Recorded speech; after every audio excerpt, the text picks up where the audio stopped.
aí galera, sejam bem-vindos a mais uma aula aqui pela SmartMed. E hoje é uma aula muito especial, que o meu objetivo aqui é despertar em vocês o interesse por essa matéria maravilhosa que é a semiologia. Olha, eu tenho muito a agradecer aos meus professores que eu tive aula de prática e de teórica dessa matéria, que eles foram ótimos direcionadores e mostraram pra gente a importância dessa matéria.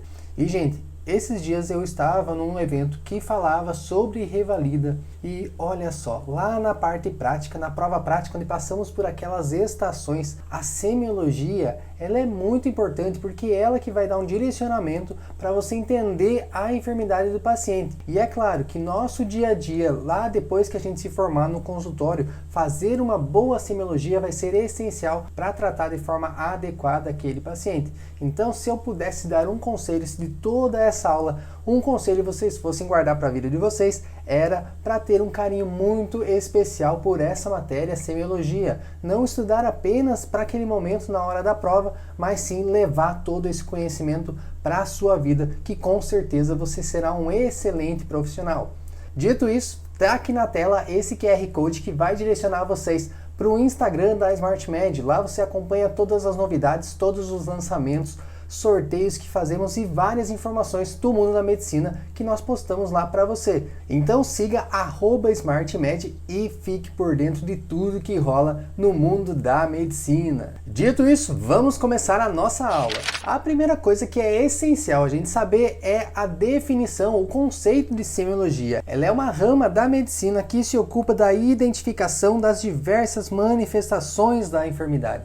Então nós sabemos que as doenças, elas têm algumas formas particulares de se manifestar, porém existem algumas manifestações que são comuns para diversas enfermidades. E uma vez que nós vamos colhendo essas informações, nós vamos juntando o quebra-cabeça que vai nos direcionar para dar o diagnóstico correto desse paciente. Lembrando que em um certo momento de toda essa análise, de toda essa investigação que nós estamos fazendo, nós vamos levantar diversas hipóteses diagnósticas. E isso é importante sim, você precisa ter diagnósticos diferenciais, que é o quê? Como aquelas manifestações, elas se parecem com diversas enfermidades, porque aí você tem algumas opções. E isso é importante porque conforme você vai evoluindo na sua investigação, você já pode ir descartando algumas possibilidades. E, por exemplo, se você estava desde o começo do atendimento pensando em uma única coisa, quando você faz algum estudo e acaba refutando essa ideia, você conclui que a enfermidade do paciente não era aquela que você estava pensando, aí você vai ficar sem saída, porque você pensou apenas em uma coisa.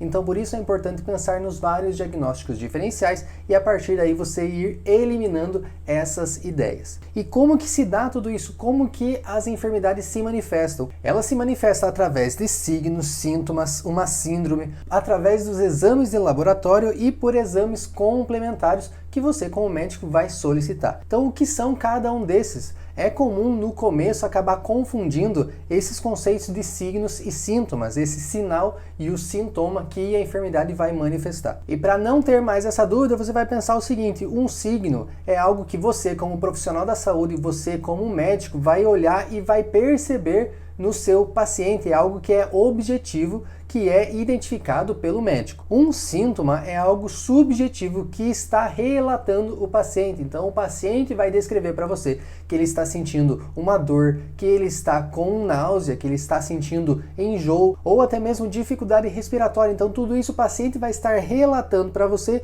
que não tem uma forma exata de você comprovar essa informação. Então isso é a característica de um sintoma, é algo que é subjetivo. E o signo é aquilo que você, profissional da saúde, vai olhar e vai perceber naquele paciente. Por exemplo, você vai olhar que ele tem manchinhas na pele, são pontinhos vermelhos, que é devido a uma extravasação de sangue através dos capilares. E você vai identificar isso como petequias. Isso é algo que é objetivo, que você identificou. E depois, quando nós juntamos um signo e um síntoma, nós temos uma síndrome. Então, uma síndrome nós vamos definir como um conjunto de signos e sintomas. Nós vamos pedir também exames de laboratório, porque as enfermidades elas vão fazer com que se altere alguns exames específicos laboratoriais desse paciente. Então aqui nós temos também uma outra forma de comprovar aquela nossa hipótese diagnóstica. E vamos pedir também exames complementares, uma vez que nós temos uma suspeita, por exemplo, pela clínica, pelos signos e sintomas que esse paciente está apresentando, eu desconfio que ele tem uma pneumonia.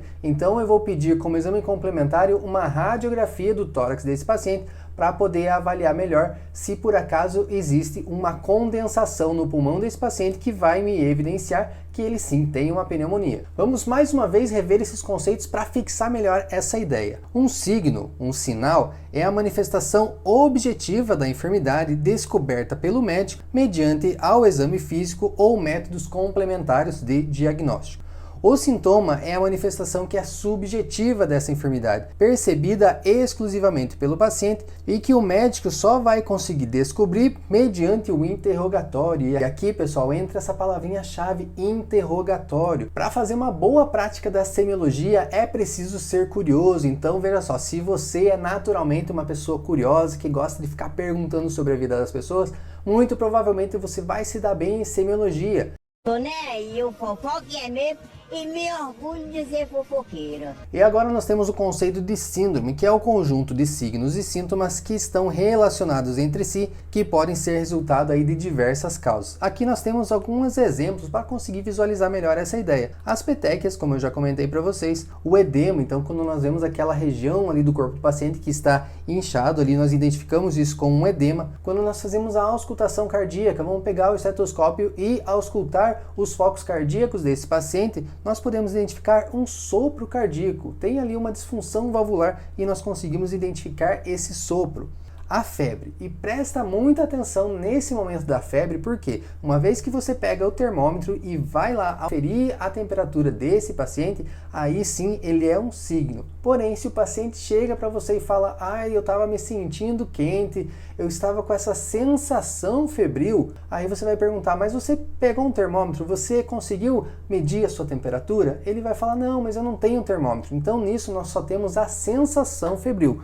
Quando nós nos referimos à sensação febril, quer dizer, aquela temperatura que não foi graduada, aí nós temos um sintoma. Então vejam aqui, para não esquecer, sensação febril é um sintoma e a febre, que é graduada com o uso de termômetro, aí sim nós temos aqui um signo. Muito importante isso aqui e costuma cair muito lá na hora da prova. Outro signo muito importante que nós temos é a sibilância. Isso é muito comum quando o paciente tem uma crise asmática, por exemplo. Às vezes essa sibilância pode estar tão exacerbada, tão alta que é possível ouvir sem usar estetoscópio. Mas quando a gente vai fazer a ausculta dos focos pulmonares do paciente, esse som vai ficar evidente, que é como se fosse um assovio, que é devido à broncoconstrição que está acontecendo nesse paciente. Quando nós passamos agora a falar dos sintomas, aqui são aquelas coisas subjetivas referidas pelo paciente. Nós temos a dor, nós temos a dísnea, que é a dificuldade respiratória. Então o paciente vai dizer para você que ele está com dificuldade respiratória. E isso até a gente vai conseguir observar no paciente se ele mostra signos, se ele mostra sinais dessa dificuldade respiratória. E vejam como agora esses conceitos se misturam e eles também se separam. Você vai observar no paciente sinais de dificuldade respiratória. Então lembrando, signo é algo objetivo que é descoberto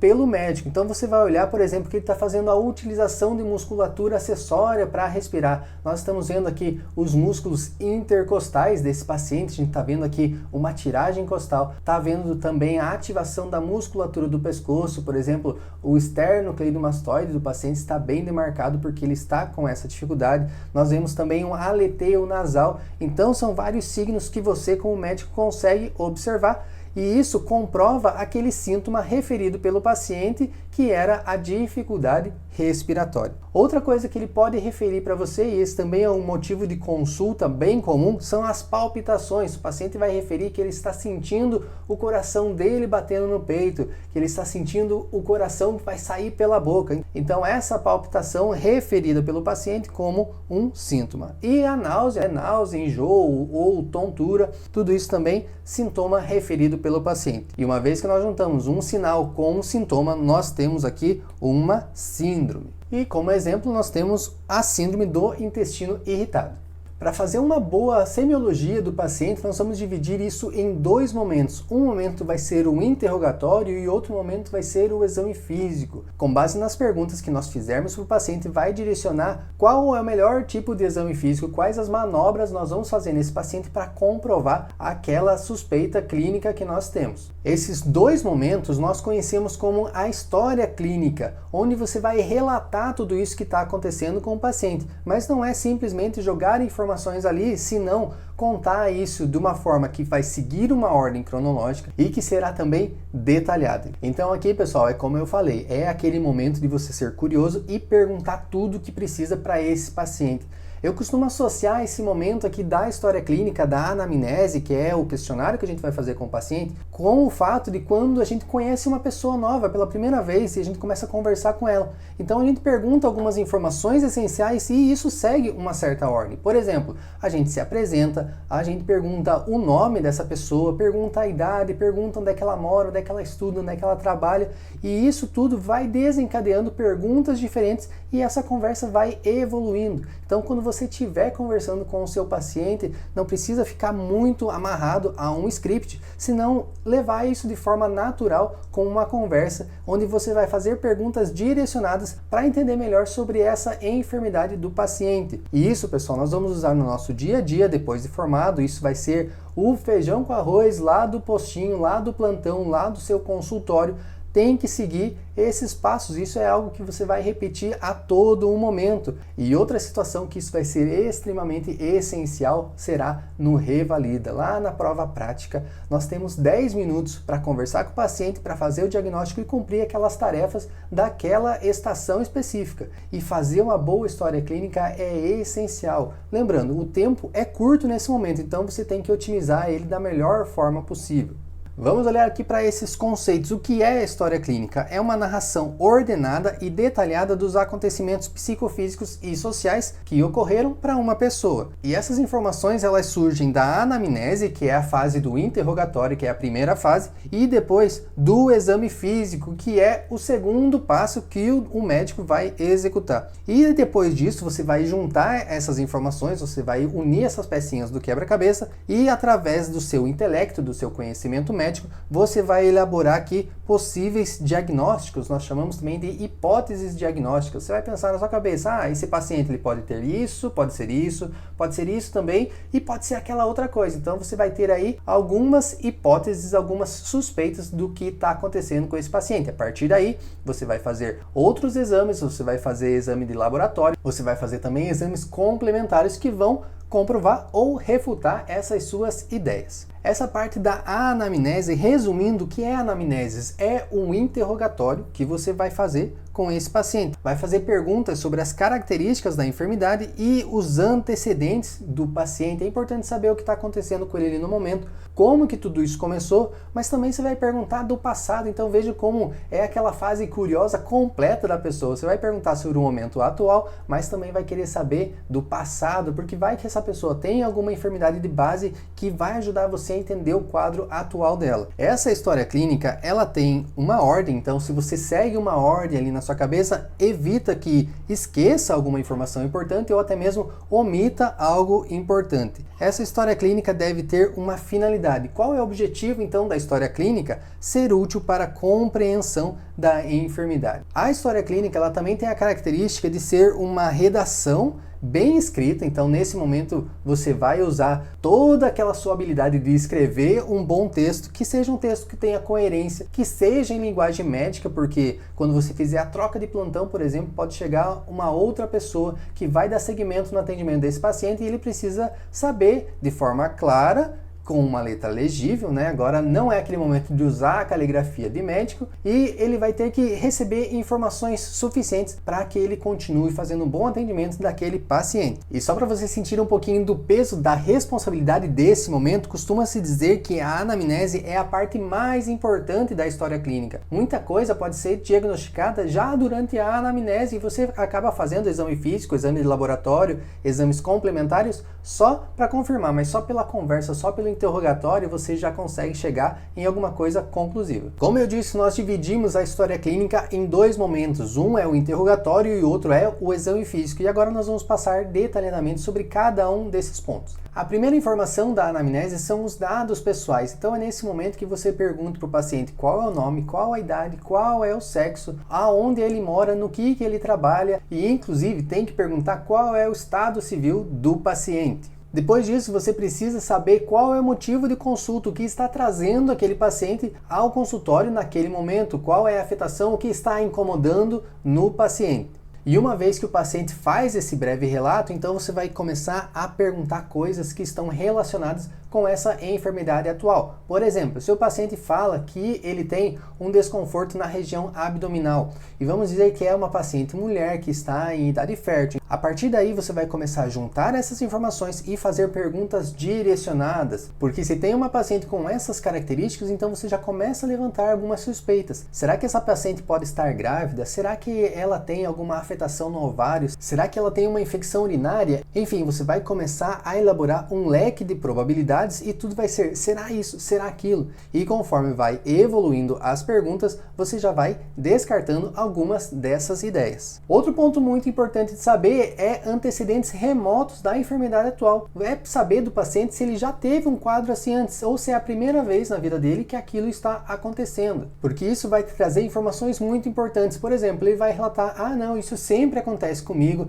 eu tive o diagnóstico de tal coisa e eu fui tratado na época com tal medicamento e deu certo, só que agora aconteceu de novo. Então você já vai direcionar, isso ali já vai ficar mais fácil para você. Ou se ele fala, não, é a primeira vez que eu sinto isso, ou também ele pode falar, não, eu já senti antes, mas nunca foi tão forte assim essa dor, isso me deixou preocupado. Enfim, vejam como a situação vai direcionando essa conversa e assim você vai fazendo perguntas específicas. Então lembra, a parte de anamnese realmente é interrogatório, é você ser curioso. O próximo passo é investigar desse paciente antecedentes patológicos familiares. Quais são as doenças que a família desse paciente tem? Se o pai tem, por exemplo, de hipertensão, se a mãe tem diabetes, se o irmão tem alguma outra patologia, porque isso também vai nos ajudar no direcionamento. Falando daquela paciente feminina que nós usamos como exemplo, precisamos também saber os antecedentes gineco-obstétricos.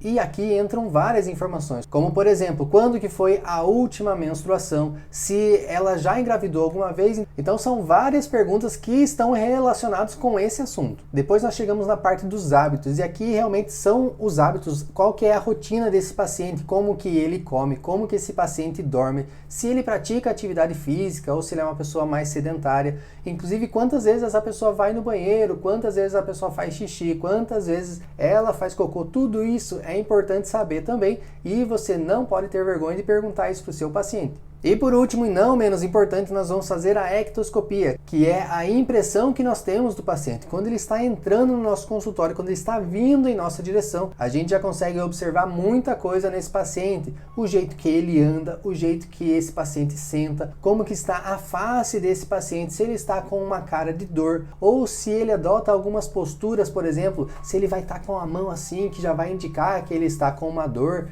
nessa região, ou aquele clássico mão em garra, que é quando o paciente segura assim forte no peito, que pode ser um indicador de infarto. Então, tudo isso é aquela observação. E isso, gente, não vão dizer que é difícil de fazer, porque naturalmente as pessoas são observadoras. Sabe quando passa aquela pessoa diante de nós e a gente dá aquela observada, que a gente costuma dizer que mede a pessoa dos pés à cabeça, que você observa todos os aspectos dessa pessoa, o que ela está vestindo, o que ela tem no pé, se ela está usando algum acessório, como que está o cabelo dessa pessoa hoje. É tudo isso, gente, que nós vamos aplicar no nosso dia a dia, na rotina de médico, mas tudo agora usando toda essa habilidade que nós temos para o bem, que é fazer essa análise do paciente. Então, quais são os dois super instintos humanos que nós vamos usar nesse momento? O primeiro deles é a curiosidade, para você fazer todas as perguntas possíveis, e o outro é a observação. Uma vez concluído o interrogatório, uma vez que você terminou a anamnese, que é a primeira parte da história clínica,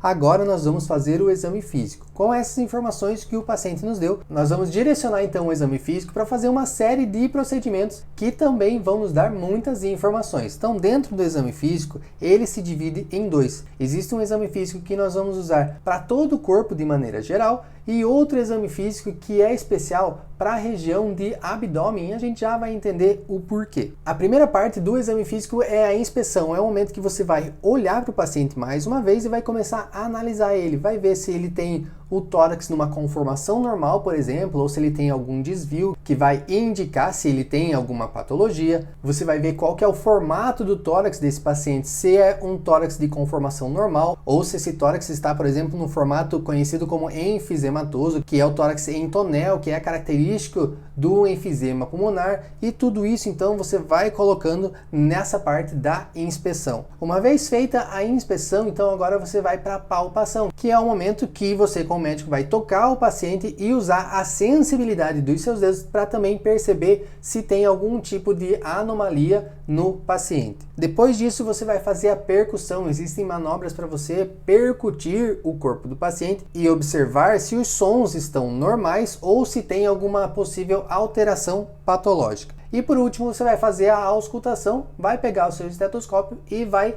auscultar as diferentes regiões, os pontos de auscultação no tórax desse paciente, que são os mais comuns, a auscultação cardíaca e pulmonar. Lembra que eu falei para vocês que o exame físico do abdômen, ele segue uma ordem um pouquinho diferente, ele tem uma regra própria? Vejam só aonde fica a diferença. Nós vamos fazer da mesma forma a inspeção, que é a observação do paciente, mas antes de fazer a palpação, que era o que nós havíamos aprendido anteriormente, nós vamos direto para a auscultação. Então, nesse momento, depois de inspecionar o paciente, vamos direto auscultar, pegar o estetoscópio e buscar ouvir os ruídos hidroaéreos que tem no abdômen do paciente. Porque se nós fôssemos direto fazer a palpação e percussão, pode ser que o toque das nossas mãos no paciente faça com que se altere o peristaltismo desse paciente, vai alterar esses ruídos hidroaéreos, a gente vai, de forma falsa, pensar que talvez esse paciente tenha algum tipo de patologia. Então a ordem do abdômen é um pouquinho diferente. Inspeção, auscultação, depois nós fazemos a percussão, as diversas manobras de percussão e as diversas manobras de palpação também ali no abdômen do paciente. E aí chega nesse momento, você pode pensar, meu Deus, mas quanta informação que tem aí. E existe uma regrinha muito fácil para você lembrar qual é a ordem que você vai seguir no tórax e qual é a ordem que você vai seguir no abdômen. Você vai juntar a inicial de cada uma dessas palavras e vai formar aqui uma palavrinha nova. Por exemplo, exame físico do tórax, você vai falar que é o momento de fazer IPAPEA. Então essa é a sigla que nós usamos para lembrar qual é a ordem do exame físico no tórax. Quando nós falamos de abdômen, a sigla vai mudar para IAPEPA. Então veja só, nós usamos aqui essas siglas, eu e o Juninho, no nosso dia a dia, a gente acaba perguntando, nós estamos juntos às vezes no consultório e pergunta, você já fez o IPAPEA no paciente? Você já fez o IAPEPA no paciente? Porque para nós isso já internalizou e já virou uma prática comum aí do nosso dia a dia que nos ajuda a entender qual é essa sequência. Espero que ajude você aí também. Vamos repassar de forma rápida todos esses pontos que nós já estudamos até agora. Então primeiro nós começamos com um conceito, com uma definição de semiologia, que é uma rama da medicina que se encarrega de estudar as diversas manifestações da enfermidade, que pode ser signo, síntoma, pode ser uma síndrome, pode ser também através dos exames de laboratório e exames complementares. Vimos a diferença entre signo e síntoma e quando eles se juntam, eles formam uma síndrome. E nesse momento você dá aquele pause no vídeo e vai tentar lembrar se você sabe a diferença entre esses dois conceitos. Se por acaso não gravou essa informação, volta lá no começo do vídeo e assiste de novo, porque, gente, estudar, aprender é isso. É uma repetição constante. Todo momento a gente tem que estar exercitando o nosso cérebro. Tem que pensar que para ganhar conhecimento é igual ir para academia quando a gente quer ganhar músculo. Tem que ir todos os dias, repetir e fazer várias vezes. Não é algo que vem de um dia para o outro. Infelizmente, não tem como colocar um pendrive ali e já acessar todas as informações. É algo que precisa ser constante. Então, você vai precisar ver essa aula outras vezes, vai precisar aplicar isso no seu dia a dia, que eu tenho certeza que daqui a um tempo vai ficar automático, tão automático quanto andar, quanto dirigir. Vocês vão ver que a prática, sim, como aquele ditado diz, a prática leva à perfeição. Depois disso, nós já começamos a falar sobre a história clínica, que é aquela narração dos fatos que acontecem com o paciente. E essa narração, a história clínica, ela se divide em dois momentos. Um primeiro momento que é o interrogatório e o segundo momento que é o exame físico.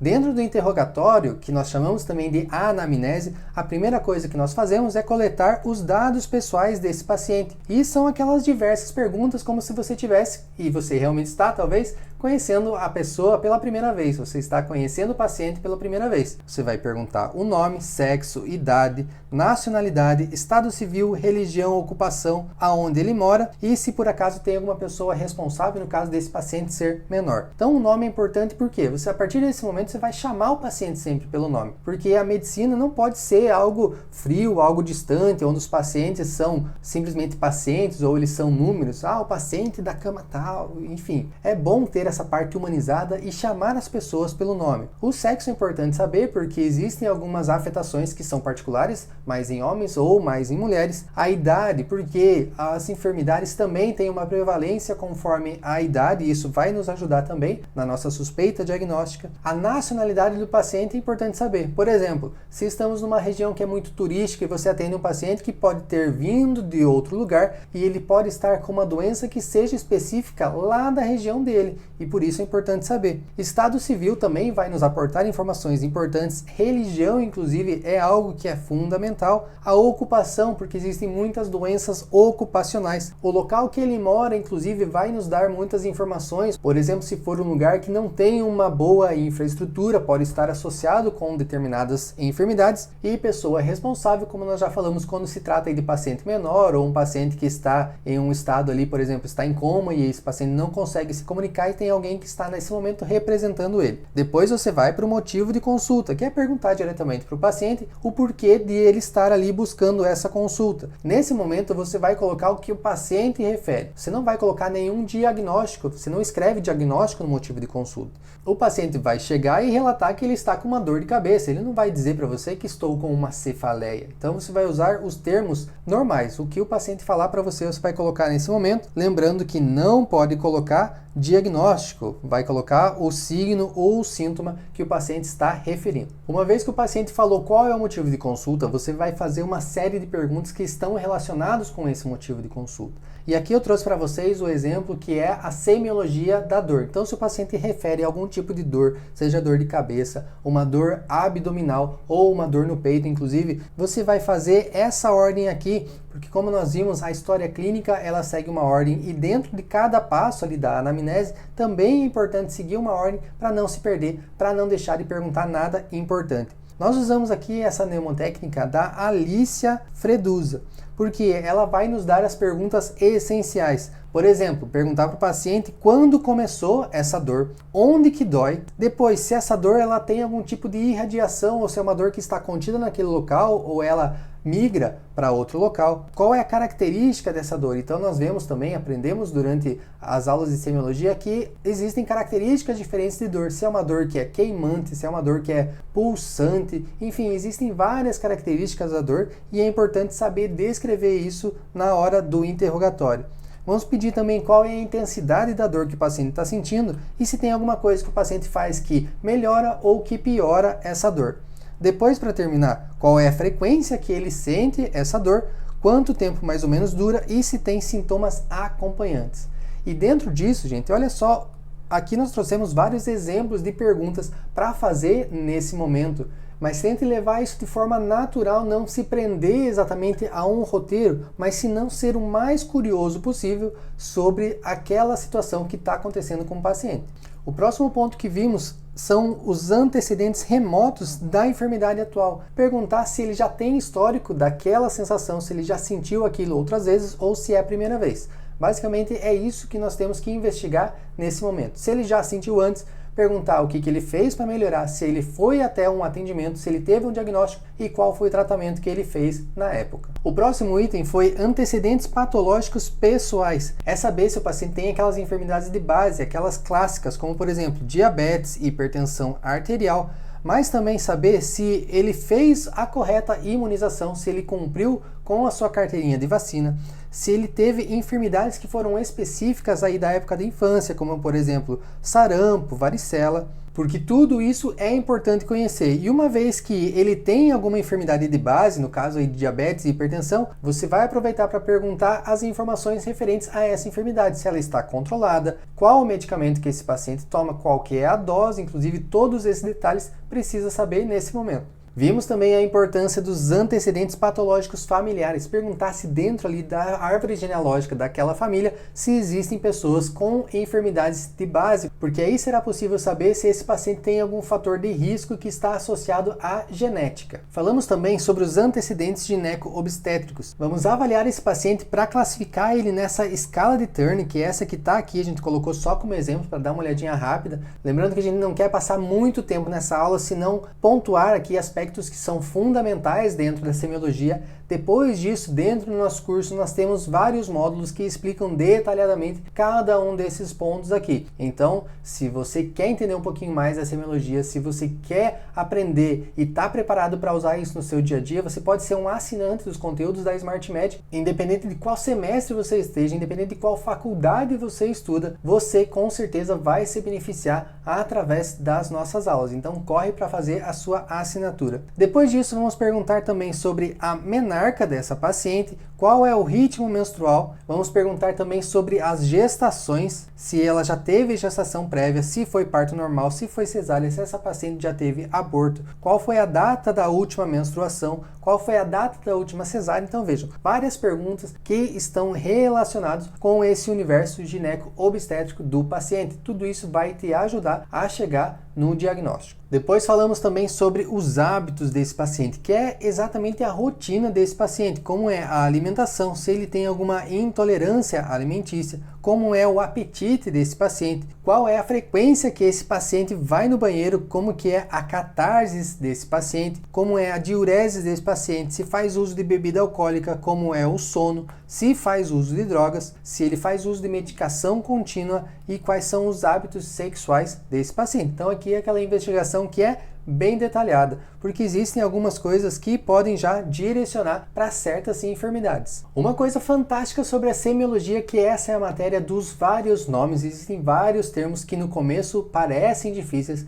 mas conforme a prática do dia a dia, eles vão se tornando comuns e fáceis de utilizar e entender. Vejam aqui quando nós falamos de diureses, que são as informações em relação à urina do paciente. Então vejam a quantidade de termos que existem aqui. O paciente pode apresentar poliúria, oligúria, anúria, nictúria, polaquiúria, disúria e piúria. E veja que cada termozinho desse daqui existe um significado. Por exemplo, piúria é quando tem pus na urina. Poliúria é um aumento da quantidade de urina, então isso vai ser maior do que 3 litros de urina, e isso vai ser uma afetação comum quando o paciente tem diabetes insípida ou a diabetes mellitus mesmo, ou insuficiência renal, por exemplo. E o oposto disso, o paciente pode apresentar uma oligúria, que é uma diminuição da diurese quando ele faz menos do que 500 ml por dia. E se essa quantidade diminuir mais ainda, se ele já não conseguir mais produzir urina, aí nós chamamos de anúria. Nictúria é o aumento das micções em horário noturno. Então veja essa palavrinha nictúria, ela começa com N, que já remete à noite, e ela caracteriza quando o paciente vai muitas vezes ao banheiro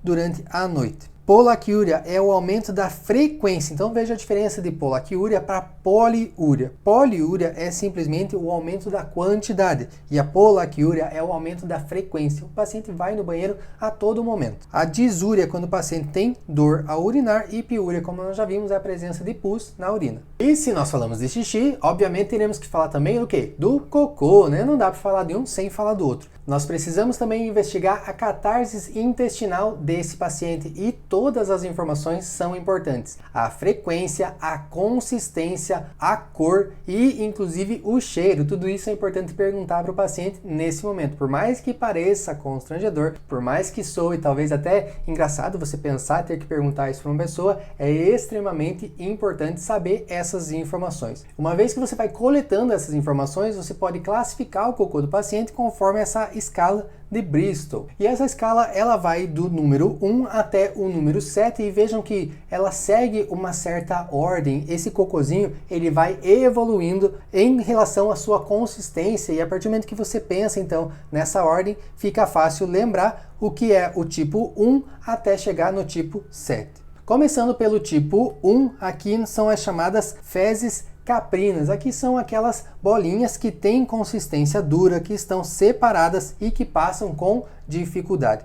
Agora pensa que essas bolinhas, ao invés de elas estarem ali separadinhas, agora elas se juntaram. E nós temos então o tipo 2, que são fezes já em forma de salsicha, porém está composto pelos fragmentos. Essas diversas bolinhas se juntaram e formaram o tipo 2. Agora do tipo 2, ela evoluiu, então vamos pensar nesse cocô evoluindo como se ele fosse um Pokémon, e agora ele está no tipo 3. Agora essas fezes já têm o formato de salsicha, que são apenas gretas em sua superfície, ela tem aquelas trincas na sua superfície. As bolinhas que antes estavam separadas, elas se juntaram e formaram o tipo 2. Só que ainda dava para ver bem as bolinhas. Depois elas passaram ao tipo 3, onde só aparecem essas rachaduras ali na superfície do cocô, para depois chegar no tipo 4. O tipo 4 é aquele formato que é considerado o perfeitinho, que já é em forma de salsicha. Ou se tem alguém do Paraná que está assistindo essa aula, vai falar que tem em formato de vina. Sim, gente, no Paraná, ali na região de Curitiba, é muito comum que as pessoas utilizem esse termo. Se você vai no supermercado e pergunta por salsicha, as pessoas vão te olhar estranho, porque elas estão acostumadas a usar a palavra vina. E depois desse momento cultural, vamos voltar a falar do cocô, porque agora nós temos o tipo 5. Agora ele já começa a evoluir, porém para a parte mole. Então, da mesma forma que antes nós tínhamos as bolinhas que elas estavam bem durinhas, novamente ele começa a formar fragmentos. Então, do tipo 4, que era a salsicha perfeitinha, agora ele volta a formar fragmentos. Só que elas são bolinhas blandas, elas são moles, com bordes definidos, que são defecados facilmente. Depois disso, essas bolinhas ainda formam pedaços blandos e esponjosos, onde os bordes eles já não são mais regulares. Então essa é a diferença do tipo 5 para o tipo 6. Então os bordes agora ficaram irregulares e já tem uma consistência pastosa. Mas ainda pode piorar. Pode chegar no tipo 7. Aqui sim já vai ter uma consistência aquosa,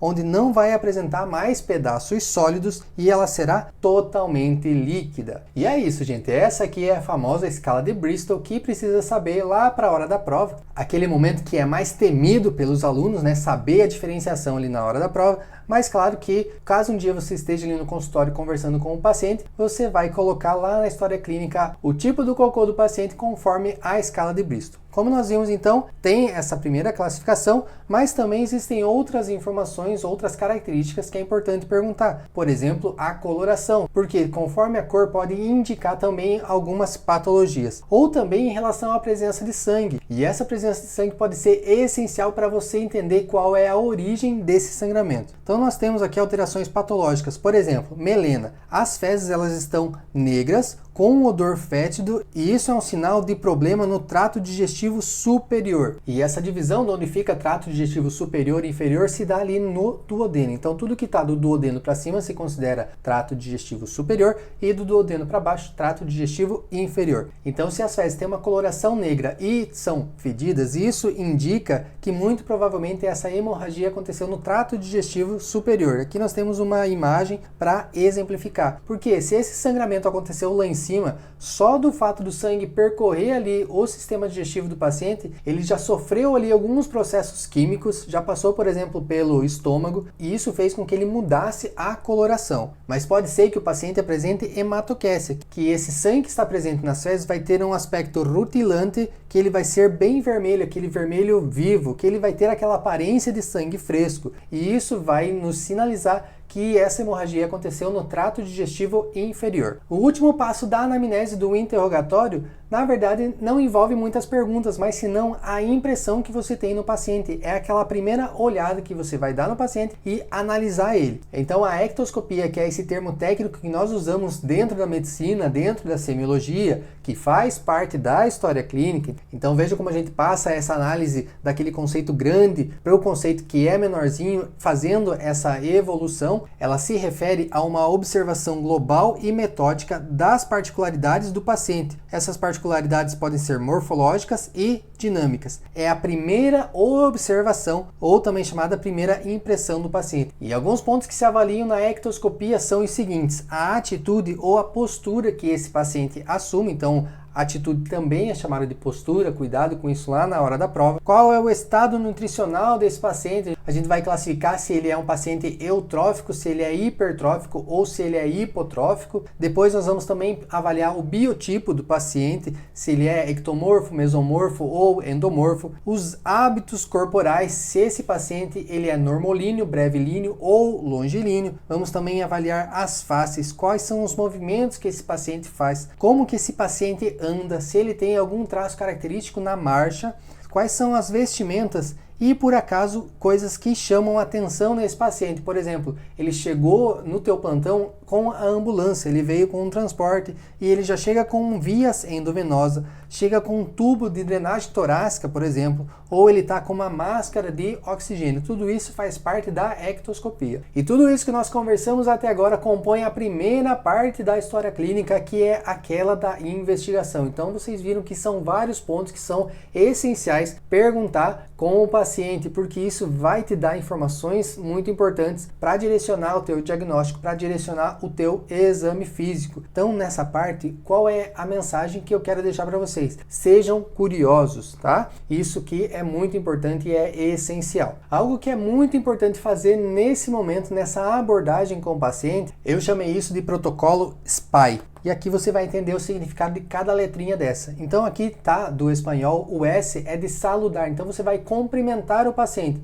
Então o paciente vai entrar no seu consultório, você vai cumprimentar ele com aquele sorrisão no rosto, com aquela vontade, aquela alegria de atender ele e resolver o problema que ele está tendo. Então você vai falar bom dia, aí depois você vai fazer a letrinha P, que é de apresentar, você vai se apresentar. Bom dia, eu sou o Tiago e sou responsável pelo seu atendimento. A partir daí, você vai então começar o interrogatório. Então não esqueça de usar o SPY, você tem que ser aí um espião com o seu paciente para conseguir todas essas informações. E além disso, claro, seja cordial com o seu paciente, tem algum que já chega e já vai sentando, mas deixa ele bem à vontade, então cumprimenta, se apresenta, convida ele para se sentar, que você vai ver que a conversa com ele vai ficar muito mais fácil nesse momento. Depois que você já perguntou tudo o que precisava saber do paciente, chegou aquele momento tão esperado, a hora de você fazer o exame físico. Mas vejam que não tem como você chegar e fazer um exame físico aleatório sem que antes você tenha feito um bom questionamento para o seu paciente. O exame físico, como nós vimos ali nos momentos anteriores da aula, ele tem um que é específico para abdômen e outro que é para a parte do tórax. Para a região do tórax a gente faz o IPAPEIA e para a região do abdômen nós fazemos o IAPEPA. Porque no abdômen é muito importante fazer primeiro a auscultação antes de você executar qualquer tipo de manobra ali no paciente. Mas vamos falar aqui de forma geral de cada um desses pontos que nós abordamos no exame físico. Quando nós fazemos a inspeção, o que nós buscamos avaliar? Nós fazemos uma inspeção geral, onde nós vamos ver como está constituído esse paciente, seja o tórax ou seja o abdômen, qual é a constituição que ele apresenta, estado nutricional, qual é a cor e o estado da pele. Então nesse momento a gente pode ver, por exemplo, se o paciente tem ali algum signo de desidratação, por exemplo, como está a distribuição pilosa, se está de acordo com idade e sexo desse paciente e atitude e marcha. Depois disso, a gente começa já essa inspeção que é por segmentos. Então a gente vai fazer uma inspeção para a cabeça, para a face, para o pescoço, para o tronco e para as extremidades. E quando a gente fala de extremidades, vai ver se elas estão assimétricas, se elas apresentam deformidades ou ainda se ela apresenta algum tipo de latido. Quando nos referimos à palpação, existem várias técnicas, várias manobras para você realizar a palpação do paciente. Existem manobras que são específicas para certos órgãos e partes do corpo. A parte de palpação, nós temos uma aula específica falando delas, onde nós apresentamos vídeos com a execução de várias manobras. E isso é muito importante você praticar no seu dia a dia. Então, se você está assistindo essa aula e depois vai assistir a aula de palpação, é importante que você tenha um coleguinha, que você tenha uma pessoa com a qual você pode praticar essas manobras, porque aí você vai estar apto para realizar lá no paciente. Porque se por acaso essa palpação ela não for feita da maneira correta, ela não vai apresentar os sinais que são respectivos dessas manobras e você não vai conseguir confirmar ou às vezes descartar a sua hipótese diagnóstica. A palpação ela pode ser realizada com uma mão ou com as duas mãos. Quando nós fazemos a palpação, nós buscamos investigar a sensibilidade, sentir a temperatura, depois qual é a forma, então a gente consegue olhar se a forma está normal ou se tem, por exemplo, algum abaulamento ou alguma projeção. Vamos também conseguir avaliar o tamanho, a consistência e a situação. E inclusive com a sensibilidade que nós temos nas mãos, é possível identificar alguns movimentos na região explorada, como por exemplo, vibrações, pulsações, movimentos respiratórios, então tudo isso através da sensibilidade que nós temos nas mãos. Quando nós falamos de manobras que são bimanual, as mãos elas podem estar separadas, podem estar sobrepostas ou até mesmo justapostas. Beleza, então fizemos aqui as manobras de palpação, então nós vamos para percussão. E essa também é uma técnica que exige treino, exige habilidade para fazer, às vezes até é difícil nas primeiras vezes, mas depois fica super natural, que é a chamada técnica dígito digital,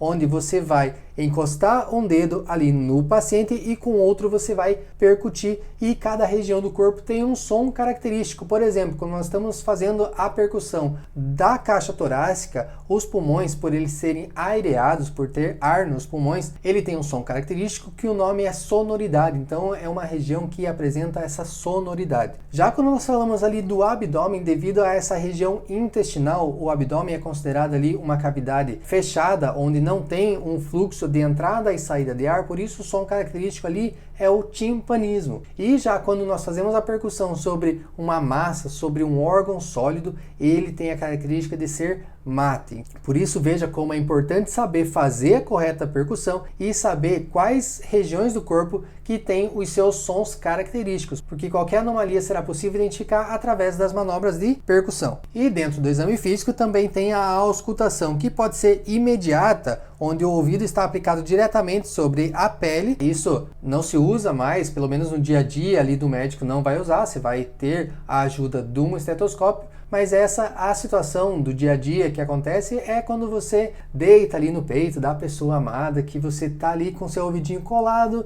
na pele dessa pessoa e você consegue escutar o coração dessa pessoa batendo. Então vejam que essa é a técnica imediata, também chamada de técnica direta. Ou você vai usar a técnica convencional, que ela é a imediata, que é através do uso do estetoscópio, principalmente para fazer a auscultação cardiovascular, a auscultação pulmonar e a auscultação abdominal. Então ali você vai usar pontos específicos para escutar o coração do paciente, pontos específicos para escutar o pulmão com os seus ruídos característicos conforme a região, cujo som predominante da auscultação pulmonar é o murmúrio vesicular, e também você vai fazer a auscultação abdominal para saber se o trânsito intestinal desse paciente está ok. Então você vai ver se esses ruídos hidroaéreos do intestino do paciente estão numa frequência que é considerada normal. E assim nós chegamos ao final dessa aula. Espero que tenha despertado em vocês esse desejo de estudar mais semiologia, entender essa matéria que é maravilhosa, saber a importância que ela tem no dia a dia e como isso vai te ajudar a fazer os diagnósticos, a tratar os pacientes, resolver os problemas dele, deixar o paciente feliz. E caso você esteja estudando no exterior e você vá fazer o Revalida, guarde muito bem essa informação, que a semiologia ela é essencial para te ajudar lá na hora da prova. Então tem esse carinho, tem esse amor por essa matéria, e é isso que a gente tentou passar aqui nessa breve aula.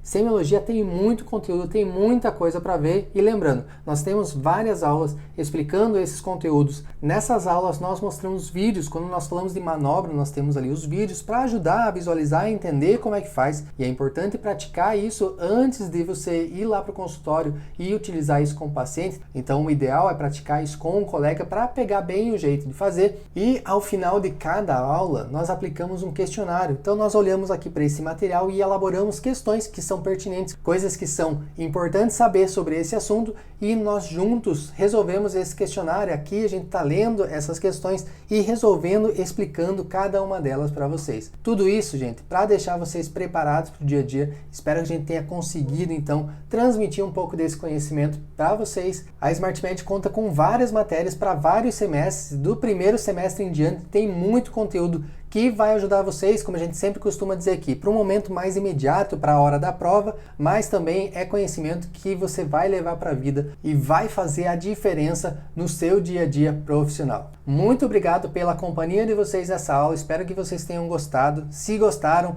sigam a gente ali nas redes sociais, vai lá no Instagram, comenta que você assistiu essa aula e o mais importante, claro, envie essa aula para um colega que também vai gostar dessa aula. Nos vemos na próxima. Tchau, tchau!